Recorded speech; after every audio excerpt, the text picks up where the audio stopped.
Bapak Ibu Saudara, kita masih melanjutkan tema kita Kerajaan Elohim 2 kali lagi. Ini sudah yang ke-8. Nanti kita akan tutup dengan mengeksposisi Efesus 1:10, yaitu suatu dispensasi kegenapan waktu di mana Kristus sudah menaklukkan segala sesuatu dan dia sudah menjadi kepala dari segala sesuatu. Kita juga akan bicara kota Yerusalem baru, langit dan bumi yang baru. Ya, artinya rencana Bapa tidak gagal. Jadi, saat ini kita kembali mengingat dulu bahwa 2 poin yang selalu saya ulang-ulangin ya. Yang pertama, bahwa Tuhan berdaulat, dalam arti dialah yang menentukan segalanya. Ya.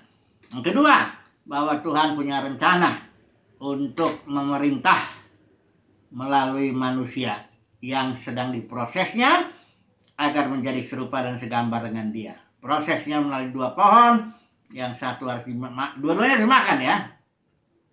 Pohon pengetahuan, pohon maut, jadi makan dulu, kemudian ketika Yesus datang, makan pohon kehidupan bagi yang percaya.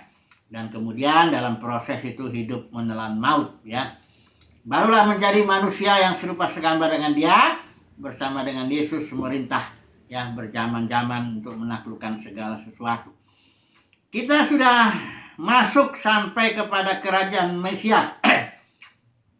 Ya, kita kalau ulang lagi sebentar bahwa ketika di Kejadian 1 juga ayat 26-28 sudah jelas bahwa rencana Bapa itu kingdom ya.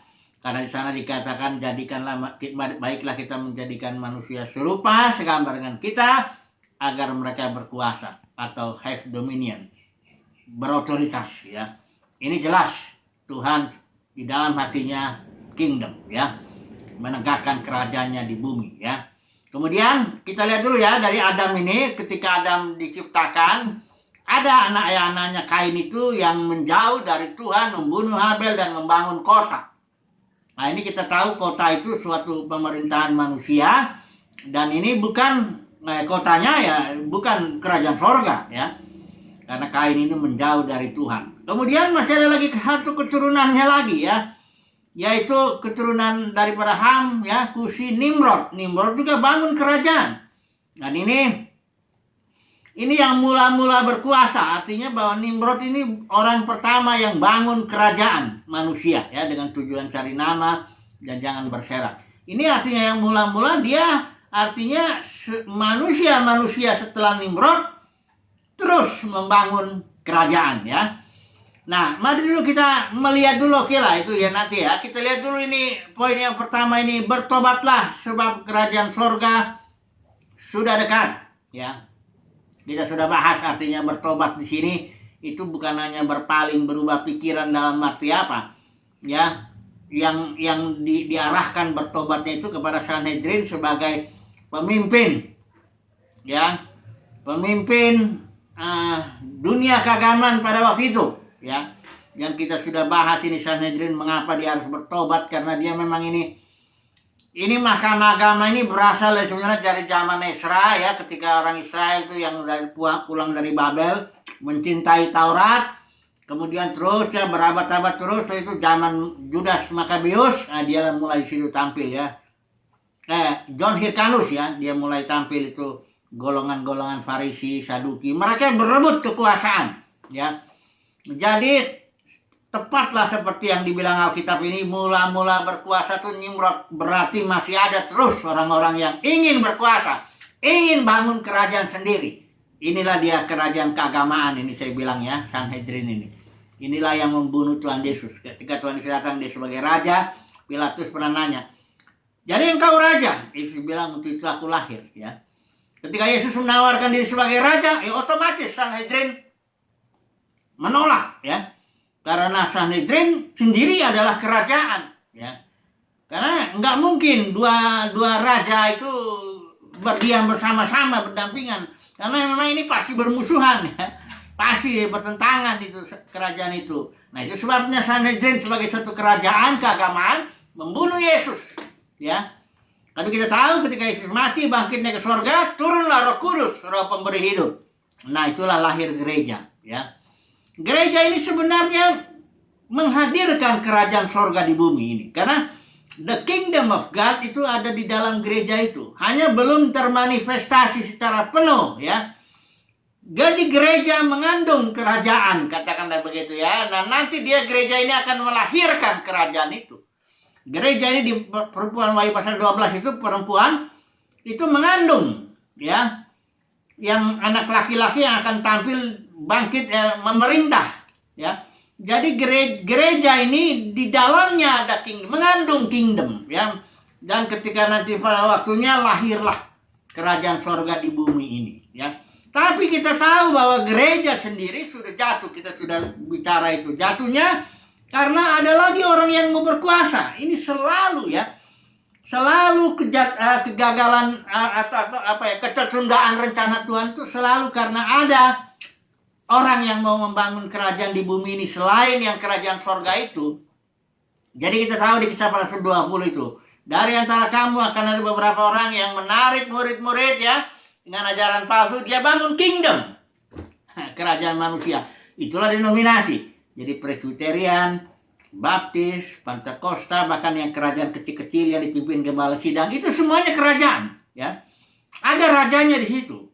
Ya. Ada orang yang berkuasanya di situ. Ya.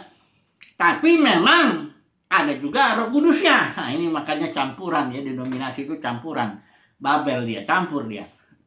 Kerajaan Tuhan dan juga kerajaan manusia bercampurlah itu di situ ya. Nah, hari ini kita akan bahas satu istilah ya, oikonomia yang ada di 2 Timotius 1 ayat 4 untuk kita memahami lebih jelas lagi permasalahan ini. Karena begini Bapak Saudara, kita tetap kembali kepada rencana Tuhan. Baiklah kita menjadikan manusia serupa segambar dengan kita, kata Tuhan, supaya mereka berkuasa, memerintah, ya, mengatur, bahkan segala sesuatu, menaklukkan segala sesuatu, ya. Tapi bagaimana kita bisa di dalam rencana Bapa? Karena kalau kita sekarang dalam gereja, sekarang sudah jatuh dalam menjadi dominasi, apa kita ikut-ikut juga bangun kerajaan? Apa kita ikut-ikut juga jadi gembala sidang atau memimpin apa semua jadi raja lagi di situ? Ini bagaimana dengan rencana Tuhan ini, ya? Itu sebabnya kita harus tahu dulu oikonomia ini. Pelan-pelan kita supaya tahu di mana kita berada supaya kita tetap dalam kehendak dan rencana Tuhan ya. Mari kita melihat dulu 2 Timotius 1 ayat 4. Sini ayatnya bagi terjemahannya harus ada beberapa terjemahan dulu ya. Coba dulu kita ambil aja ILT aja ya. 2 Timotius 1 ayat 4. Ini lebih cocok kayaknya terjemahan ILT ini lebih letterlock ya. Dia 2 Timotius 1 ayat 4. Ini begini dia. 2 Timotius 1 ayat 4 ya. Dikatakan begini. 1 Timotius, bukan 2 Timotius, 1 Timotius 1 ayat 4. Ya, begini. Ataupun ini ILT ya, ataupun menaruh perhatian pada mitos-mitos dan silsilah-silsilah yang tiada akhirnya, yang lebih banyak menimbulkan perdebatan daripada penata layanan Elohim yang ada dalam iman. Ini penata layanan ini berasal dari istilah Yunani oikonomia. Oikonomia itu berasal dari dua akar kata itu, oikos dengan nomos. Nomos itu peraturan-peraturan, sementara oikos itu rumah. Jadi oikonomia itu dari sini istilahnya dispensasi, ekonomi juga ya, manajemen dispensasi ini dari sini. Itu artinya oikonomia itu artinya peraturan kerumah tanggaan. Peraturan kerumah tanggaan Elohim. Jadi Elohim punya aturan, peraturan kerumah tanggaannya sendiri ya. Jadi dalam dia menggenapi rencananya ini tadi ya, baiklah kita menjadikan manusia serupa segambar dengan kita, supaya mereka berkuasa. Nah, Elohim menggenapkannya itu ada yang namanya peraturannya, oikonomianya. Itu kalau para ahli sering menyebut itu dispensasi. Itu sebenarnya sama artinya dengan manajemen, dengan administrasi, dengan ekonomi, itu sama ya. Jadi kita pakai aja istilah dispensasi lah ya, karena itu sudah biasa dipakai. Jadi Tuhan punya dispensasinya sendiri. Ya, dispensasi itu sendiri adalah cara Bapa di sorga memperlakukan manusia pada suatu periode tertentu. Ya, jadi berbeda-beda ya. Nah, mari kita melihat dulu. Zaman ini saya membagi dispensasi menjadi 7 ya. Hanya berbeda ya, yang dibagi oleh para ahli biasanya berbeda. Saya membaginya begini. Mulai dari saya membagi dispensasi Adam. Artinya dari mulai Adam sampai air bah itu ya. Nah, dispensasi Adam ini Tuhan tetap rencananya nggak berubah ya. Baiklah kita menjadikan manusia serupa segambar dengan kita supaya mereka berkuasa ya. Tetap yang Tuhan minta ini dalam setiap periode itu tetap iman ya. Hanya ekspresi daripada iman itu berbeda-beda.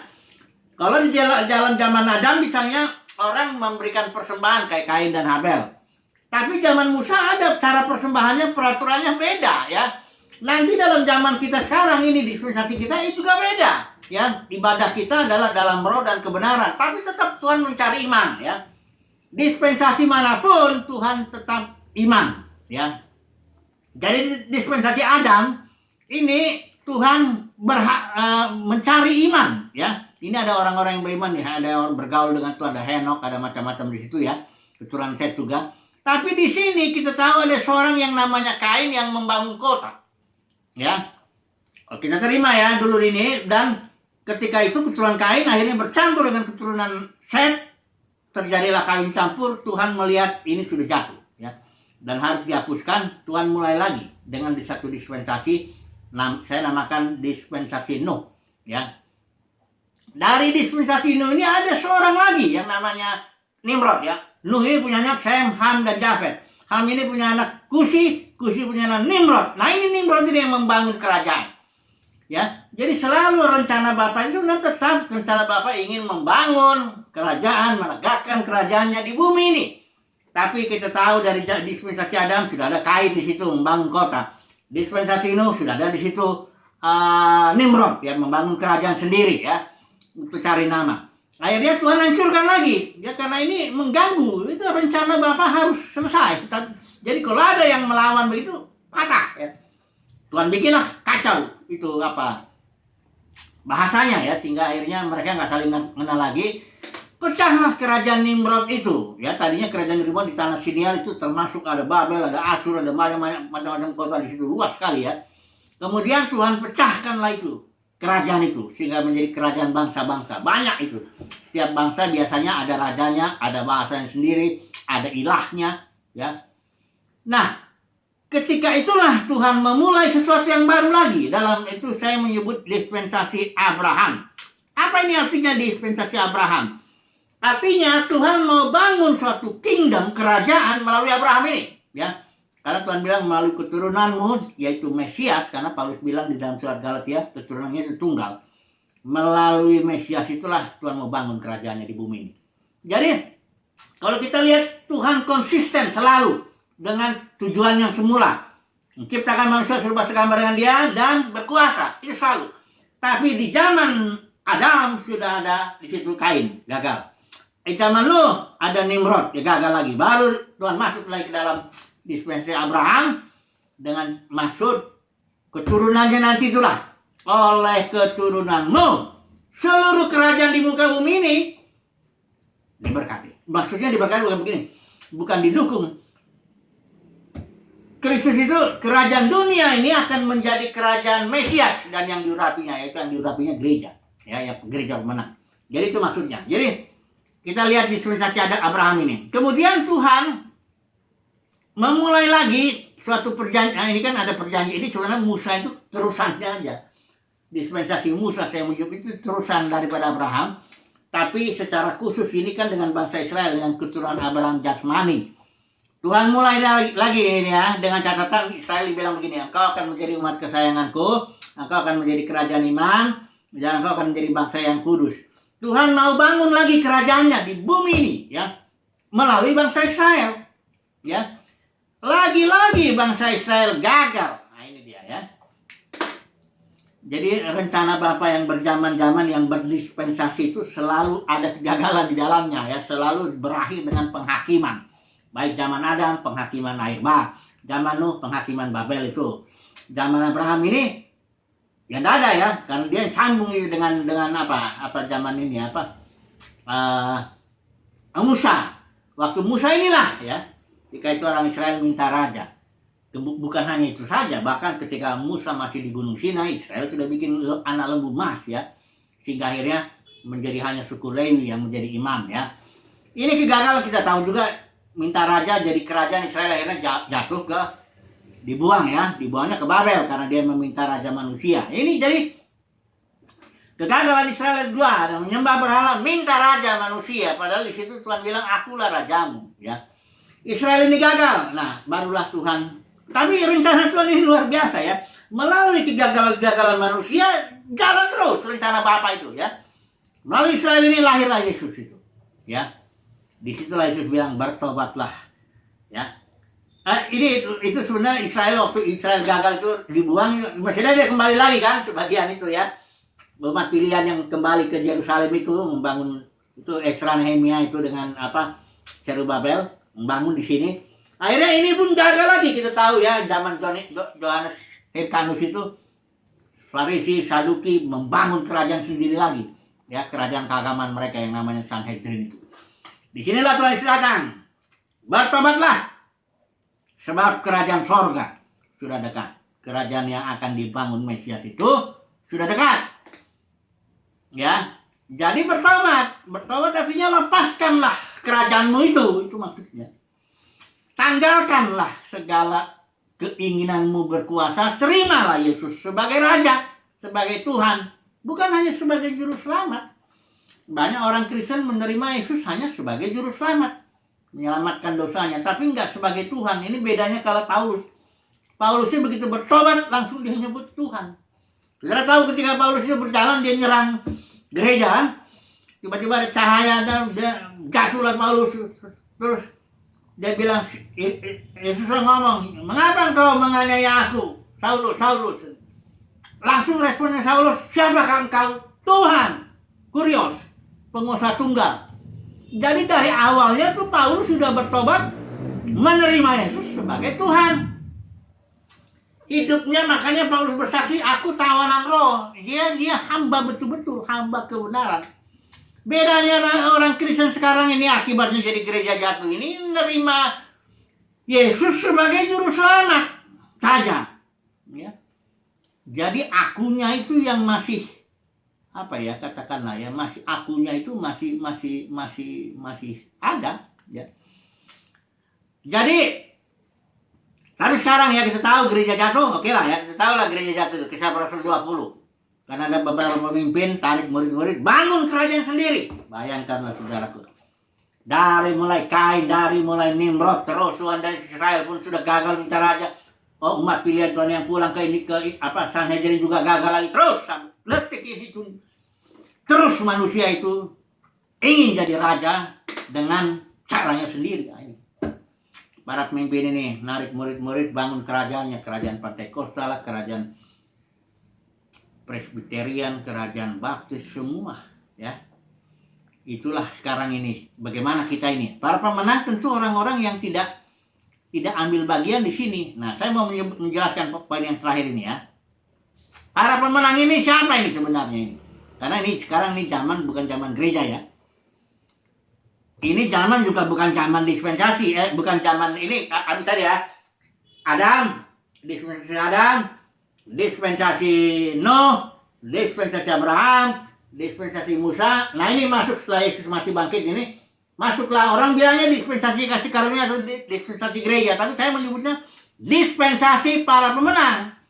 Karena di zaman ini Tuhan cari para pemenang. Kenapa para pemenang? Karena gereja sudah jatuh menjadi kerajaan manusiawi, kerajaan agamawi. Itu. Makanya Tuhan panggil para pemenang. Dalam setiap zaman itu Tuhan punya. Gereja sudah jatuh di zaman Paulus. Ya. Ketika Paulus mati pun dia sudah bilang, seluruh Asia sudah meninggalkan aku. Termasuk yang penatua di Efesus itu. Ya. Jadi, dan juga Rasul Yohanes sudah lebih jatuh lagi. Dia malah Rasul Yohanes sudah dikucilkan ya. Makanya Rasul Yohanes barang siapa menang. Jadi dispensasi ini adalah dispensasi para pemenang, di mana Tuhan memanggil para pemenang. Nah, sekarang kita mau tahu siapa para pemenang. Kalau kita lihat dari sini, para pemenang adalah orang-orang yang nggak bangun kerajaan sendiri. Karena yang gagal itu ya orang yang bangun kerajaannya sendiri. Entah kerajaannya itu besar, entah kerajaannya itu kecil. Sama aja. Ya. Nggak terima Yesus sebagai Tuhan dan Raja, nggak. Hanya juru selamatnya aja. Tapi akunya yang mengatur. Ini dia. Jadi para pemenang ini saya mau bagikan dulu nih. Ya. Siapa para pemenang yang terkait ya dengan soal rencana Bapa ini. Ya, ingat ya, rencana Bapa, baiklah kita menjadikan manusia serupa segambar dengan kita, supaya mereka berkuasa, berotoritas ya. Tapi harus apa ya? Serupa segambar dengan dia, baru berotoritas ya. Ingat ya, jalan terus ini ya. Sekarang sini gereja yang tadinya diharapkan menjadi apa ya, menghadirkan kerajaan surga dan akhirnya memanifestasikan kerajaan surga di bumi, tapi gereja sendiri sudah jatuh menjadi denominasi, menjadi kerajaan-kerajaan kecil. Pecahannya itu banyak sekali, ada 5.000 yang besar-besar itu. Yang Presbyterian, yang Pentakosta, yang Katolik, yang kalau dikecil-kecilin mungkin 10.000 lagi. Atau terus itu pecah, makin pecah. Jadi siapa para pemenang? Nah ini, saya mau bagikan ini. Siapa para pemenang yang terkait dengan ini? Yang tadi saya bilang, nggak bangun kerajaan nih. Para pemenang jelas tidak membangun kerajaan sendiri. Kalau dia sudah bangun kerajaan sendiri, ini udah nggak benar. Nggak lagi pemenang, nggak peduli kerajaannya sebesar apa, nggak peduli. Ya. Nggak peduli. Pokoknya begitu dia, karena dia begitu bangun kerajaan, dia menentang rencana Bapa. Kain, Nimrod, itu semua, Sanhedrin, apa semua, itu menentang rencana Bapa. Kenapa? Karena dia bangun kerajaan sendiri. Ya, nah jadi bagaimana caranya supaya kita para pemenang ini, bagaimana nih? Kita dapat kasih karunia untuk nggak bangun kerajaan. Kasih karunia begini. Perhatikan ya perkara baru. Saya mau sampaikan ini satu. Hidupku bukannya aku lagi, kata Paulus, tapi Kristus di dalam aku. Nah, banyak orang berpikir ini kalimat suatu target harus dikejar begitu. Kita berusaha berjuang sedemikian, ya, menyangkal dirinya dalam arti apa, kita berjuang sampai akhirnya hidupku bukannya aku lagi. Kira-kira begitu. Banyak orang Kristen berpikir begitu. Ketika Paulus bicara hidupku bukannya aku lagi, banyak orang berpikir hidup itu target. Perjuangan, katakanlah begitu ya, yang harus kita capai. Bukan, Bapak Ibu Saudara. Ketika Paulus bilang hidupku bukannya aku lagi, itu realita. Saudara dan saya sudah percaya Yesus, itu sebenarnya realitanya hidup kita bukan kita lagi. Bukan aku lagi, tapi Kristus. Itu realita, bukan sesuatu yang harus kita kejar untuk kita capai. Enggak. Itu sudah. Itulah realita, apa adanya. Ya, hidup saudara dan saya saat ini adalah Kristus. Nah, tapi supaya jelas Kristus ini, maka Tuhan mengizinkan banyak tantangan masalah. Ya. Supaya kelihatan Kristus itu, supaya teruji dia. Ya. Bikin masalah-masalah yang ini, Kristus ini dalamnya ada kasih, sukacita, damai sejahtera Kristus ya, kesabaran, kemurahan, kebaikan Kristus, kesetiaan, kelemahan, murah, penguasaan dari Kristus. Itu di dalam. Kalau nggak ada masalah, nggak ada tantangan, nggak ada apa, nggak kelihatan dia. Makanya Tuhan izinkan banyak masalah, tantangan apa semua supaya kelihatanlah bahwa hidup kita itu bukan kita, bukan aku, tapi Kristus. Tampillah kesabaran Kristus itu. Tampillah kesetiaan Kristus itu. Tampillah itu kasih Kristus itu. Gitu. Dengan cara ada banyak masalah.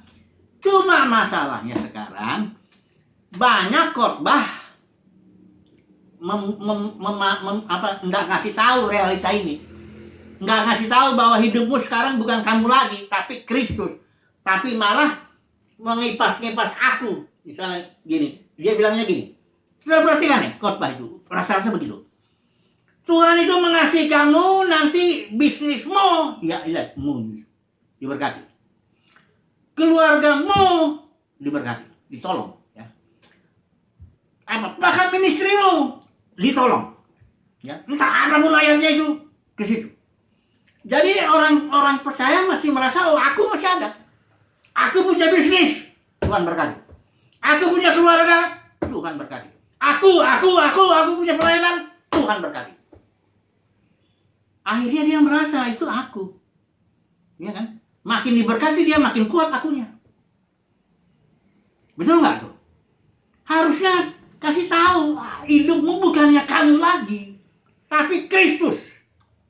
Dan Kristus yang di dalam kamu akan terekspresi kalau ada tantangan, ada masalah, ada penderitaan, ada macam-macam. Nggak usah lagi, ya ini kan setelah pelajaran selalu saya melihat spiritnya pengkhotbah itu banyak ya, nggak semua, tapi banyak begitu. Kau punya bisnis, bisnismu diberkati. Tuhan baik, Tuhan begini. Keluargamu. Jadi orang merasa ini akunya masih ada. Aku punya bisnis, punya keluarga, punya pelayanan. Ya bagaimana kalau masih aku yang makin besar lah kerajaannya dia nanti. Makin diberkati dia kerajaan apanya, bisnisnya, keluarganya, makin besar lah akunya. Harusnya dikasih tahu hidupmu itu bukan kamu lagi, itu bukan harus dikejar-kejar, memang itulah realitanya. Ya. Jadi ketika orang udah sadar misalnya nih, Kristus hidupku, dia akan menjadi seperti Paulus. Hidupku bukannya aku lagi, aku ya sebagai tawanan lah. Roh lah yang hidup di dalam aku. Roh lah yang mengatur semuanya. Roh lah yang dia nggak mungkin Paulus bangun kerajaan sampai matinya pun dia dipenggal, dia nggak jadi. Kalau dia mau jadi ketua Epurus, menjadi ketua sinode, ya pasti bisa lah. Petrus juga begitu. Dia dibilang ya kau akan ikat pinggangmu, dibawa ke tempat engkau yang nggak suka. Kalau Paulus mau jadi gembala sidang ya bisa lah. Setelah dia khotbah 3.000 orang bersolat, ya ayo kasih persembahan. Jangan-jangan kalau Petrus itu mau jadi gembala sidang, dia bisa bikin bangun gedung lebih hebat daripada yang dibikin si Herodes. Karena cepat kan itu. 3.000, 5.000, terus berpuluh-puluh ribu. Kalau dia mau begitu, kalau membangun kerajaan sendiri, kalau Petrus mau bangun kerajaan sendiri, bisa dia. Tapi kalau Petrus itu hidupnya bukan dia, tapi Kristus, ya udah. Dia bilang setelah dia berkhotbah 3.000 orang bersolat, dia bilang sama orang yang sakit, emas dan perak aku tidak punya. Tapi apa yang aku punya, yaitu nama Yesus itu. Nah ini. Jadi kalau Yohanes juga begitu. Di Wahyu 1 ayat 9, ya. Coba kita sebaik ini sebelum kesimpulan ya. Yohanes 1 ayat 9. Yohanes 1 ayat 9. Wahyu 1 ayat 9 ya. Yohanes bilang begini. Aku Yohanes yang juga saudaramu dan teman sekutu dalam pertama kesukaran, dalam kerajaan, ya di dalam kerajaan kingdom, kerajaan surga di bumi ya, serta kesabaran Yesus ya. Kenapa? Berada di pulau yang disebut Patmos. Yohanes, Rasul Yohanes adalah orang yang dibuang oleh dunia kekristenan yang sudah jatuh pada zamannya itu. Asia kecil itu, di mana ada 7 gereja itu representatifnya, itu sudah jatuh. Dan Yohanes dibuang di pulau Patmos. Dia bukan, karena hidupnya bukan dia lagi, dan dia tidak diterima di sini. Dia tidak bangun kerajaan Yohanes itu, Rasul Yohanes tidak. Dia dibuang lah oleh kerajaan agamawi pada zamannya itu, gereja yang sudah jatuh itu. Ya. Jadi saudara, siapa sih pemenang itu sebenarnya? Pemenang itu orang-orang yang sederhana aja, yang hidupnya tuh bukan dia lagi, tapi Kristus. Dan dia ini ditolak pasti. Kayak dia dulu jadi tawanan, kayak Petrus itu, kayak Rasul Yohanes, dia ditolak oleh dunia kekristenan. Karena dunia kekristenan sudah jadi kerajaan, Bapak Saudara, ingat itu. Dunia kekristenan sudah menjadi kerajaan agamawi. Kerajaan pribadi-pribadi bahkan itu hanya dibungkus oleh keagamaan. Agama Kristen. Ya, Yesus datang nggak bangun agama, dia datang berikan hidup. Kalau kita ganti hidup ini, udah beres. Oke lah, kesimpulannya. Jadi kesimpulannya, karena Tuhan ini mau bangun kerajaan, saudara dan saya tetap tekunlah dalam rencana Bapa semula. Tetaplah di dalam tetaplah kayak kawanan roh, tetaplah ya ikat pinggang biar orang yang bawa, tetaplah kayak Yohanes di Pulau Patmos. Tetap dalam rencana Bapa, karena nanti ada saatnya. Ini besok kan saya itu dispensasi berikut ya. Habis dispensasi ini, Dispensasi kingdom. Disinilah kita memerintah. Saudara lihat di sini ada Wahyu pasal itu ya. 20 saudara kita lihat sebentar ya. Nanti besok kita bahas lebih ininya. Ini ada Wahyu pasal 24 ya. Dikecilin. Dan aku melihat tahta. Dan mereka, ini para pemenang yang duduk di atasnya. Dan penghakiman telah diberikan kepada mereka. Jadi kita nanti di zaman berikut itu kita diberikan tahta, kuasa untuk memerintah, mengatur, dan menghakimi. Menghakimi itu artinya gini. Ingat ya Yesaya 26 ayat 9. Menghakimi itu artinya membuat orang mengenal kebenaran. Apabila Tuhan menghakimi bumi, maka bumi akan mengenal kebenaran. Sekarang ini kita jangan bangun kerajaan. Ya, jangan bangun kerajaan. Walaupun sekarang ini khotbah orang kalau kerajaannya besar dia diberkati. Dah, terbalik saudaraku. Yang paling diberkati adalah yang tidak bangun kerajaan. Yang memang sadar bahwa ini hidupku ini bukan aku lagi. Aku nggak punya apa-apa lagi. Kristus kok hidupku. Tapi nanti Kristus termanifestasinya nanti ketika Tuhan datang. Makanya orang-orang para pemenang itu rindu kedatangan Tuhan. Kalau bisa sementara saya ngomong ini Kristus datang menegakkan kerajaannya, kita ambil bagian di situ. Ya. Oke lah ya, ini sambung nanti besok terakhir. Menutup ini ya di kerajaan habis ini kerajaan dispensasi kerajaan. Ada satu lagi dispensasi yang Efesus 1:10 bilang dispensasi kegenapan waktu di mana Kristus itu menjadi kepala. Kita ambil bagian, kita itu Kristus ya, di mana Yesus kepalanya sebagai raja dan segala raja, kita raja-raja. Ini luar biasa. Jadi sabar aja lah sekarang ini, nggak punya kerajaan bagus. Itu berarti kita dapat kasih karunia untuk tidak bangun kerajaan seperti kebanyakan orang bangun kerajaannya. Puji Tuhan, haleluya, amin.